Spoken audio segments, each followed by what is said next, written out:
A portion of today's video is sponsored by The Motley Fool. As a small business owner, I've always been very cautious with my money just to ensure that I'm not spending it in the wrong places. My brother is somebody who has pushed me to invest in stocks, but I never really knew what that entailed until I found out about The Motley Fool. The Motley Fool Stock Advisor is a subscription stock picking service where members gain access to a library of expert stock recommendations which are carefully aimed at multiplying members' returns. If you're curious about how it works, once a month their legendary stock advisors recommend 2 new stocks to members sent directly to their inbox. And the average return of all stock picks since inception of service is over 500% as of January 2021, which is beating the market by about 5 times. Simply visit fool.com/lonefox to receive a special offer, and I want to thank The Motley Fool for sponsoring this portion of the video. But let's get into these DIY projects. Hi everyone, welcome back to Lone Fox. I hope you guys are having an amazing day. I have yet another DIY video for you. I have just been cranking out the DIYs lately. The first couple weeks of January actually was very in a creative rut. I don't know if you guys have ever gone through that, but I was just not thinking straight. Like I swear to you, I also have anxiety, so my anxiety was kind of bad at the beginning of the month, which sucked. But it's kind of getting a little bit better, I've been noticing lately, which has just been helping me overall creatively. And I have 4 aesthetic DIY projects for you guys, and I am very, very excited to share them with you. And when I talk about aesthetic, I more so mean trendy, things I've seen kind of everywhere, projects that have been recreated a lot across popular social media platforms, just things that I've kind of seen a lot that I want to try to put my own take on and recreate here for you guys on the channel. And the great thing about these projects is I feel like they are perfect gift ideas. These are really great to give somebody for their birthday. I know Christmas is far out of the way now, but maybe even a Valentine's Day gift. I just thought that when I was creating each of these projects, I was like, this would be such a cute thing to gift somebody. So keep that in mind as well. But I guess we could just go ahead and jump on into our aesthetic DIY projects. I kept every project here very, very minimal, not too many steps, not too many supplies, but let's go ahead and jump on in. For this first project, I actually wanted to take a current trend, which is tiled furniture, and turn it into something a little bit smaller and achievable by really anybody. So we're going to be creating some really cute tiled coasters. So as you can see here, I got this 12 by 12 sheet of tile from the tile shop. It is 2 by 2 tiles. This only cost me $1.90 for the entire sheet, and I'm able to create 9 coasters from this. And basically what you could see me doing now is cutting the mesh backing to create 2 by 2 square sections. And each of these little 2 by 2 squares, or I guess 4 total squares, is going to make up 1 coaster. And then here I'm simply going in to remove any excess mesh on those edges there, so just cutting as close as I can to the actual tile to remove any of that extra mesh.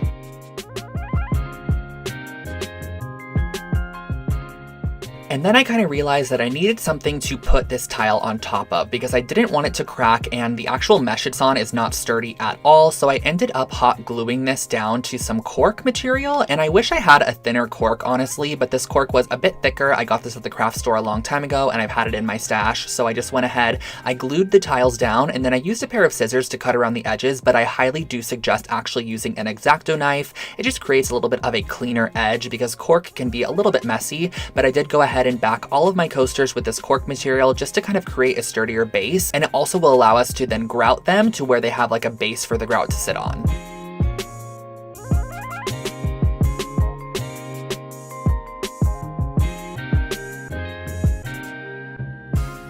Now, if you want to go in and color your tiles, all you have to do is simply do about 2 to 3 coats of your favorite acrylic paint over the top of all of your tiles. The first coat is going to be super, super streaky, but do not worry. The second coat and third coat will totally clean that up and create a nice, clean, consistent color across the tile. Now, as you can see here, I also went along the edges as well with the paint, but I ended up actually using some caulking on the entire edges just to create a more clean, kind of cohesive look. So totally disregard the edges if you don't want to do those, because we're going to fix those a little bit later.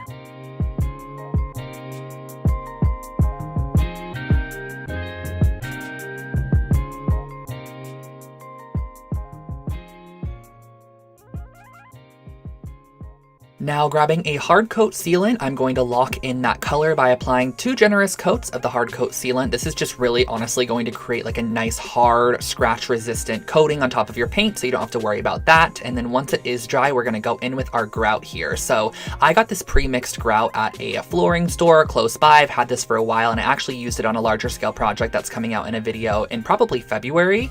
But all you have to do is simply take the grout on your finger, especially for a small project like this, and just rub the grout in the crack, and then the actual grout that sits on top is extremely wet and almost pliable, so you can just simply wipe it off with a paper towel once you're done grouting your section, and that is really all you have to do for these colored coasters.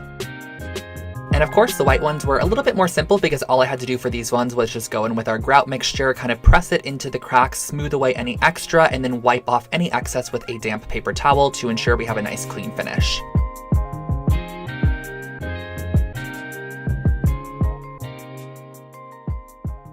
And to finish off these coasters, all I did was go in with a little bit of caulking just around the edges to kind of bond the cork to the tile and make it look a little bit more cohesive, and that finishes off this project.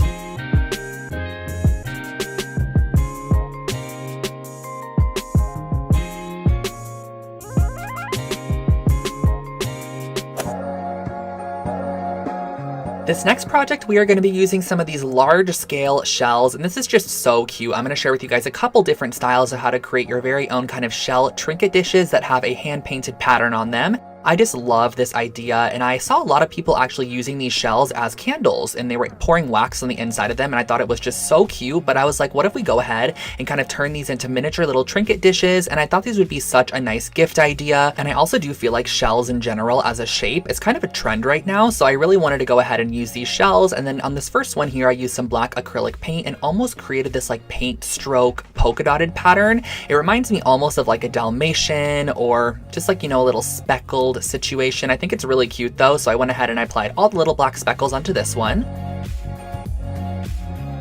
For style number 2, we're going to go ahead in with a little bit more color here. So I'm starting off with some yellow paint, some pink paint, some green, some orange, and I'm adding just a little bit of white to each of them to almost create more of a pastel tone. And I'm going off of a simple pattern that I actually have on a wrapping paper in my craft room, and it just has some organic shapes on it. And I think that creating organic shapes with these like really pretty colorways is a no-brainer way to create a very, very cute pattern. So I just went in and created the most random shapes. There was no rhyme or reason to this at all, but definitely go in and apply a second coat once that first coat is fully dry. That way you have a double coat coverage.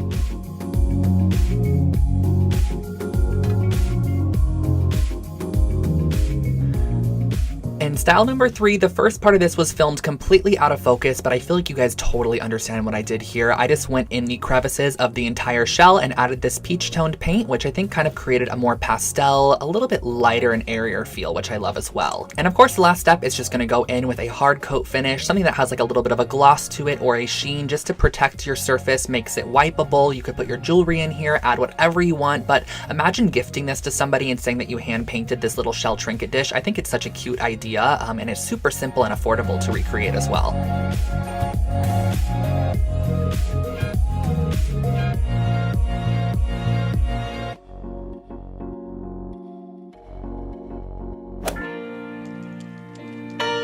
Something that I've been seeing everywhere on social media right now are these really, really cool molded kind of structured candles. So I ended up picking up my very own mold online, and what I'm doing here is actually inserting a needle into the bottom of the mold, which is actually going to be the top of the candle. And the reason that I'm doing this is so that my wick can go from top to bottom, and I'm able to trim it on the bottom and still have some of it exposed on the top.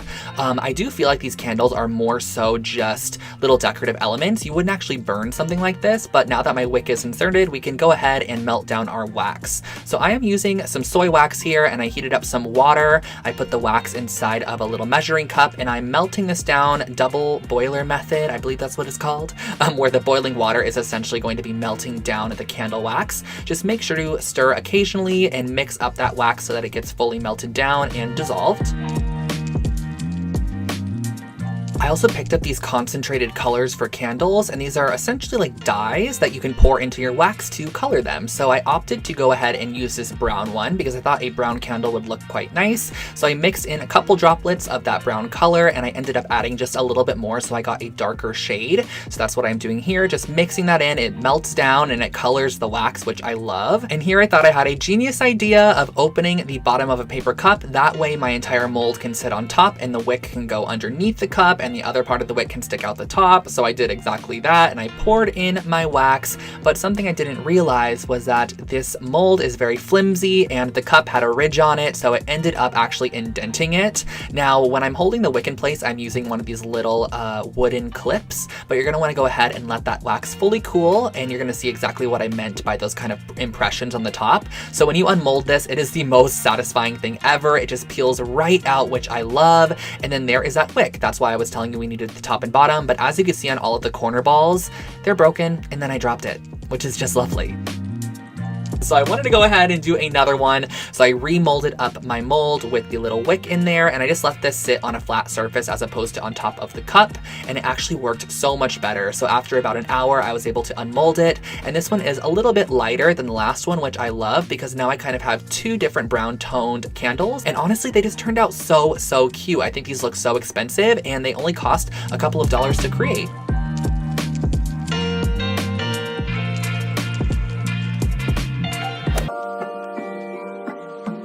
For our last and final project, I am doing a DIY version of a neon sign. So this is really fun. I'm starting off with a canvas. It is 12 by 16, I believe, and you're gonna wanna start off by painting your canvas whatever color you want the background of your neon sign to be. We're going to be building the sign right on top of this canvas, so I opted for this peachy pink color, and I suggest giving around 2 to 3 coats for a full coverage.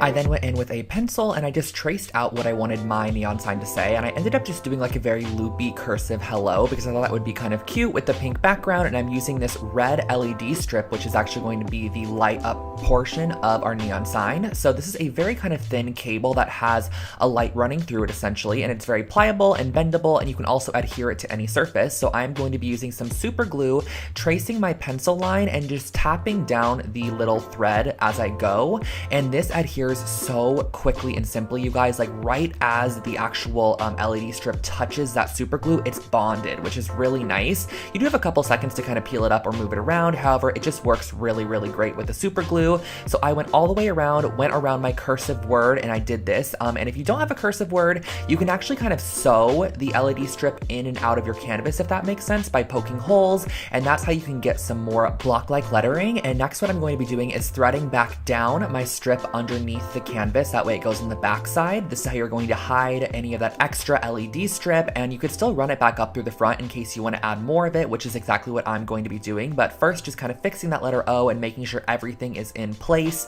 And guys, any excess glue, I'll show you how to clean that up in just a little bit. But I'm popping my LED strip back out for the back through the front once again, because I wanted to add a line underneath the word hello just to kind of add emphasis to it and almost make it pop a little bit more. So I thought the line just, you know, grounded the entire neon sign and just the word in general. And then lastly, what I did was I created one more hole to pull my LED strip through the back side. But if you want to clean up any like overflow of super glue, I just went back in with my same exact paint color and painted right over the top. It hides any of that kind of shiny finish that the super glue gives. And then on the back side, all you're going to want to do is just tape off any extra LED strip. You're going to want to plug it into the battery pack, tape the battery back down on the back side, and you're good to go. You could turn it on and off and hang it on your wall.